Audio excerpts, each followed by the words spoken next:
Chapter 15. The Grateful Master Bounce. Beryl gave a scream as she saw the boy go overboard, while both Bertie and Willie started to their feet in some excitement. "Great Scott!" exclaimed Bertie. "Does that young rascal mean to drown his companion? He isn't paying any attention to him, and I don't believe the boy can swim. He simply threw up his hands, struggled wildly, and went under. We've got to pick him up, that's clear," replied Bertie resolutely. "I'll guide the boat while you reach for him." "All right," answered Willie, walking forward.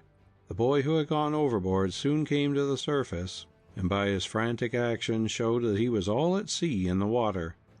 Bertie shut off power, and the launch glided up to him. Just as he was going down again, Willie secured a grip on the collar of his jacket and hauled him partly out of the water. Then Bertie went forward and helped pull him into the boat. "Why, it's Oliver Bounce!" exclaimed Bertie, looking down at the gasping boy as he lay dripping in the bottom of the launch. "Oh, you know him?" said Willie in some surprise. "Yes, he's the messenger for the gentleman who owns this craft." "You don't say! We'll have to land him some place where he can dry his clothes. It's funny you should meet a friend in this way."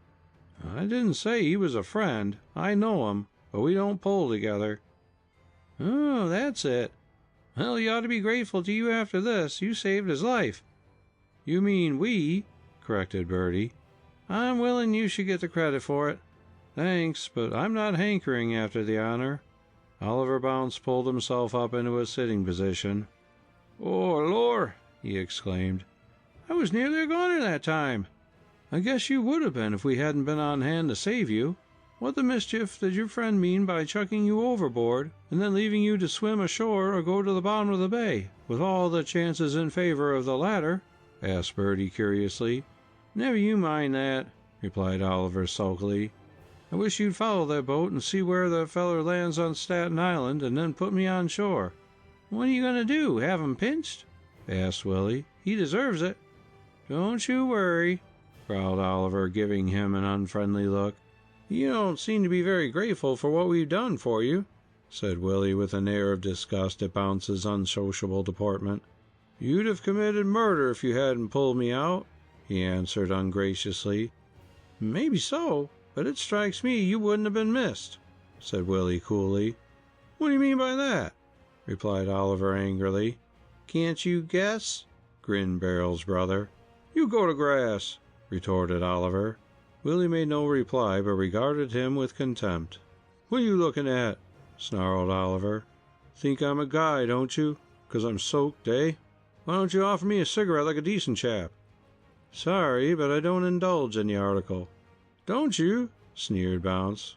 "What a pity. I suppose you belong to the YMCA." "I do, and I'm very proud to be a member." "Ah, you make me sick." "Say, where are you going anyway? Didn't I tell you to follow that boat?" Bertie, who wished to have nothing to do with Oliver Bounce, had in the meantime returned to the engine, which was in the center of the launch, and started her propeller again. "You'll have to speak to the skipper of the launch, Bertie Ballister." "Don't want nothing to do with him," replied Oliver morosely. "But you know him." "What if I do? He ain't nothing much." "I guess the sooner we put you on shore the better," said Willie with a frown. "You follow that boat and see where she goes. That's all I want of you."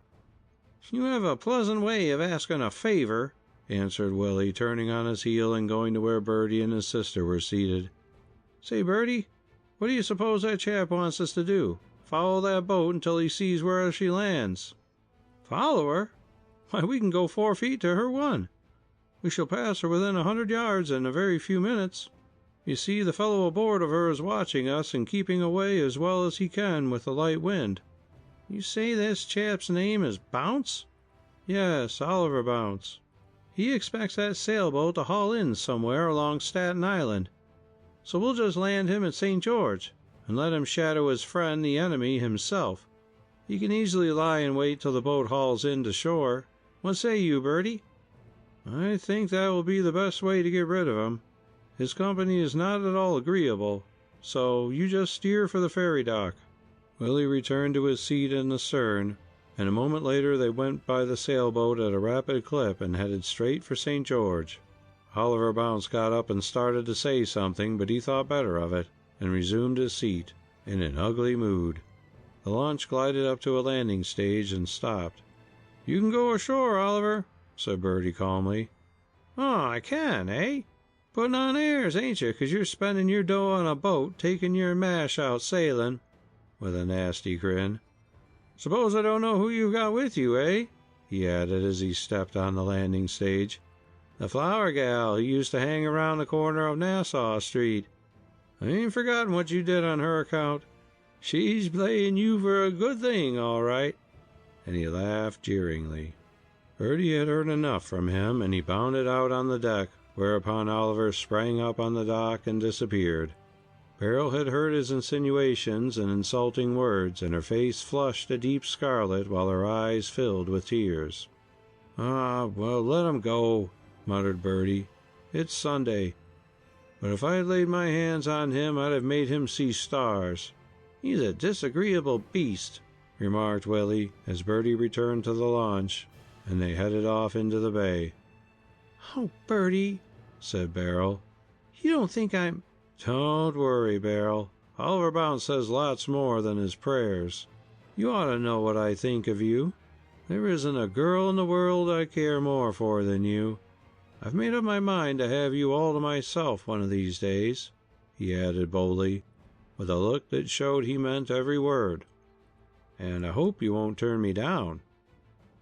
"Oh, Bertie," she answered with a happy blush.